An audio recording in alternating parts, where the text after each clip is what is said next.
ఇప్పుడేంటి ఎప్పుడు పెట్టారు కదా గాలి ఎట్టేస్తుంది కాదు కాదు గాలి ఎట్టేస్తుంది నిల్లు వెళ్ళాం కదా గాలి వంట గుడ్లు కూర ఎండో నాకు వంట చెప్పడం పాపం అయిపోయింది ఇడికి పెళ్ళని అడిగినట్టుగా సాయంత్రం జిలేబీ ఏది కాదు డబల్గా మిఠా అంట ఇడికి. అరే కొంచెం అది దేవుడి పేరు చెప్పాడరా చేతులు కాలుతున్నారా ఏం కాదు నా కాలం నూనె ఇవ్వండి ఇంకా అప్పుడే కాదు డబల్గా మిఠా అంటే ఇడికి డబల్గా మిఠా చేయరా నాకు అయ్యండి పైన మొక్కలు అందరూ వదిలేసి ఇక్కడ కూర్చున్నావు అయ్యో లాక్ దగ్గర దాని మీద దగ్గర దిగారని వెంకటమే దూకేస్తా అందులోకి.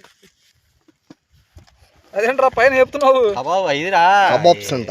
నాకు టచింగ్ రా టచింగ్ చీకులు రా. అదేంటది నూనె మందు అనుకున్నావా మందు టాప్